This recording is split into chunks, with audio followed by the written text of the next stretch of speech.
Se supone que ya está grabando. Sí. Yo creo que se paró. Bueno, sí. Sí, le seguimos. De otras maneras está grabando ahí la... Sí, está grabando.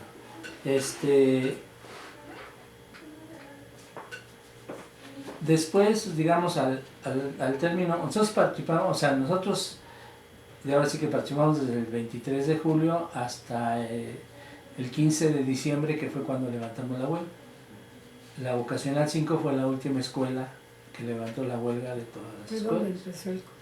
Sí, o sea, claro que para nosotros fue un costo tremendo porque siempre andaba la policía tras nosotros, nos correteaba porque cuando ya cerramos la escuela, a veces nos estaban esperando, teníamos que bajarnos de un camión, subirlos a otro, porque pues, no teníamos transporte más que el transporte público. Pero bueno, así era parte de lo que... Eso despertó también en nosotros una conciencia política, ¿sí? Y al término del movimiento, de acuerdo a la pregunta que dice aquí si pertenecimos a algún grupo, al final del movimiento sí ya nos integramos a un grupo de tendencia trotskista, que se llama Grupo Comunista Internacionalista, y ya participamos de una forma más disciplinada, ya como militantes, ¿no?, de esa organización. Y obviamente después del movimiento de 68, lo que se empezó a generar en el movimiento, en el estudiantado, fue ya una lucha, bueno, no una lucha, sino una discusión y una, digamos, de tres corrientes, digamos, importantes. Había más, pero bueno, tres eran importantes. Una que era del Partido Comunista, que era fundamentalmente stalinista. Estaban el grupo maoísta, que también ya era muy fuerte, ya en ese tiempo. Y digamos que el grupo trotskista, sobre todo en el Distrito Federal, teníamos militantes en varias escuelas, ¿no?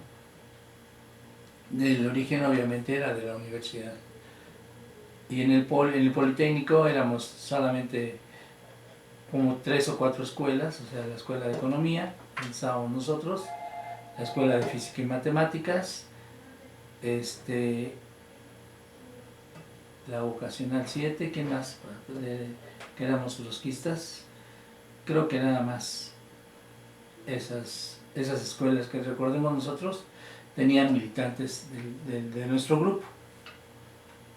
O sea, pero al mismo tiempo se generaron muchos grupos, ¿no?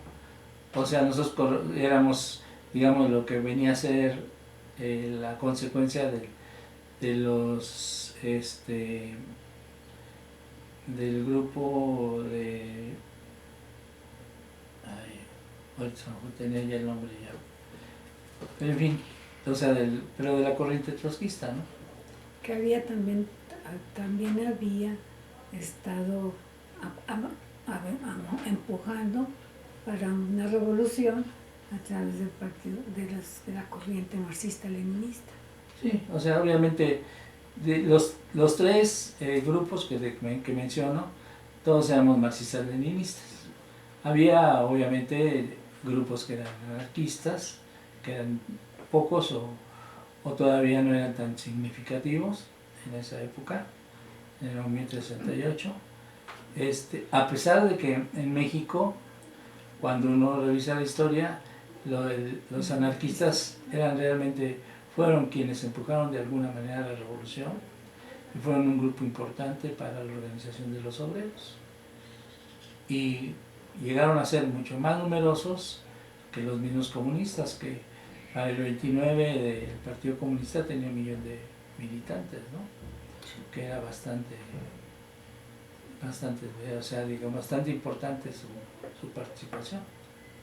Pero obviamente la forma en que se comportaron los dirigentes comunistas hizo que el Partido Comunista no tuviera la fuerza que debió haber tenido, ¿no? porque nunca quisieron asumir su papel importante, ¿no? Lombardo Toledano siempre traicionando a los campesinos primero y luego a los obreros, votando en favor de Fidel Velázquez, y pues eso fue haciendo que el Partido Comunista se desgastara, ¿no? No, o sea, digamos, no es que no fueran gente que fueran brillantes, buenos oradores, muy estudiosos del marxismo, pero al final de cuentas no los dejaban que tuvieran una participación más libre, más abierta, ¿no? No sé qué otra.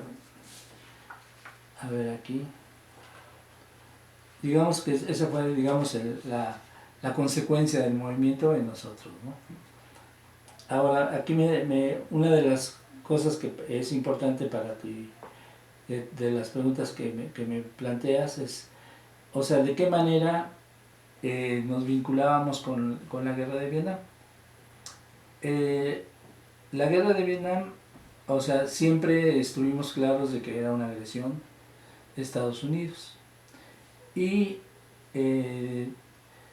había poca información y poca literatura sobre la guerra de Vietnam.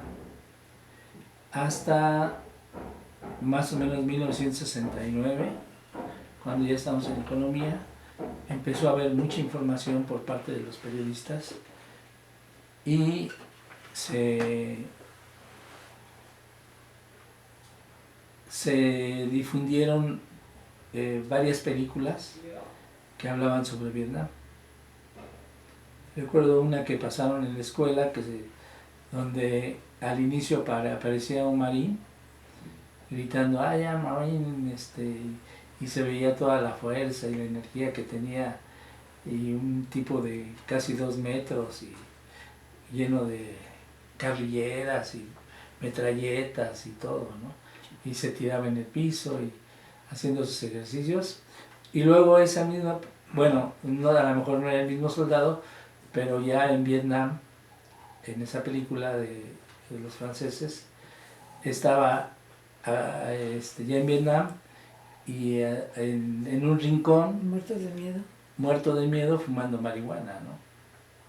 Y luego aparecía donde estaban ellos tomando en un bar en Vietnam, y llegaba un jovencito de 12, 13 años con una cerbatana y se los mataba, ¿no? Entonces toda esa fuerza de que yo soy marín y soy muy bravo, al final de cuentas, unos chamaquitos así llegaban y los vietnamitas de 1,5 metros siempre los trajeron a raya, ¿no? A pesar de que utilizaban. Entonces empezó ya a haber mucha información. Eso ayudó, y obviamente empujado por los estadounidenses, los estudiantes estadounidenses, que ya no querían ir a la guerra, ¿no? Que incluso generó un movimiento, el movimiento hippie en Estados Unidos, ¿no? Que aquí en México no tuvo, digamos, el impacto que como en las universidades de Estados Unidos, ¿no? Aquí fue menor, solamente un pequeño grupo de gentes intelectuales y artistas jóvenes se sumaron a ese movimiento, ¿no? Incluso fue un movimiento que siempre se mantuvo, o no sé si se mantuvo así o el gobierno lo hizo a propósito para que no se expresara. Y su expresión, digamos, más importante fue el concierto de ahí donde vive la Liz, Avándaro, ¿sí? El concierto de Avándaro, porque ahí, o sea, se pudo ahora sí ver cuál era realmente el sentir de muchos jóvenes, ¿no? Que habían estado reprimidos, porque ante una convocatoria para un concierto llegaron 50,000 gentes al concierto, ¿no? Y muchos iban caminando, porque obviamente para ese lugar pues no había ni el transporte ni nada para llegar, pero aún así la convocatoria llegó a muchísimos jóvenes, ¿no? Y probablemente hubieran sido muchísimos más si hubiera habido el permiso, porque al principio ni siquiera había la certidumbre de que el concierto de Avándaro se pudiera realizar, ¿no?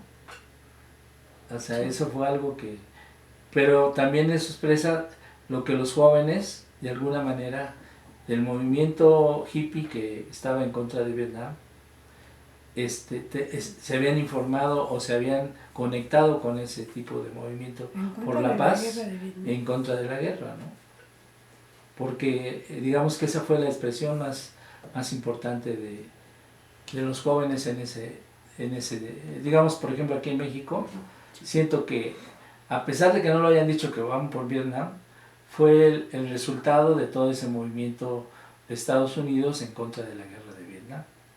Ha expresado a través de la música, en este caso, bueno, pero las expresiones que pueden tener los jóvenes pueden ser muy diversas, o sea, pueden ser políticas, pueden ser artísticas, pues, sí, o sea, pero eso quiere decir que sí hay, de alguna manera, digamos, un campo donde lo que los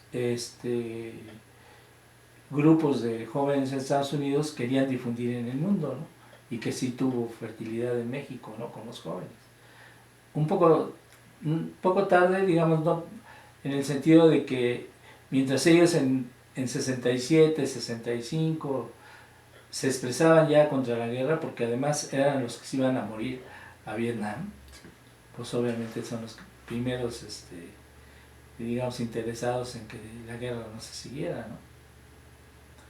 Y en el movimiento 68, pues la gente que cada vez se politizaba más, obviamente iba teniendo más información de lo que estaba pasando en Vietnam, de lo que estaba pasando en América, y se iba apoyando ese tipo de causas, ¿no?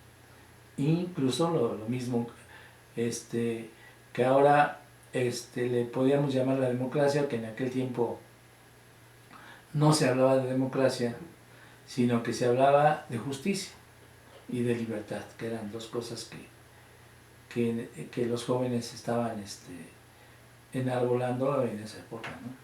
Que hubiera justicia y que hubiera libertad y que hubiera comunicación, por lo menos con el gobierno, ¿no? Ya no que nos oyera y que respondiera, ¿no? Que el gobierno era un gobierno cerrado, que lo único que hacía era agredir y que siempre estuvo callado.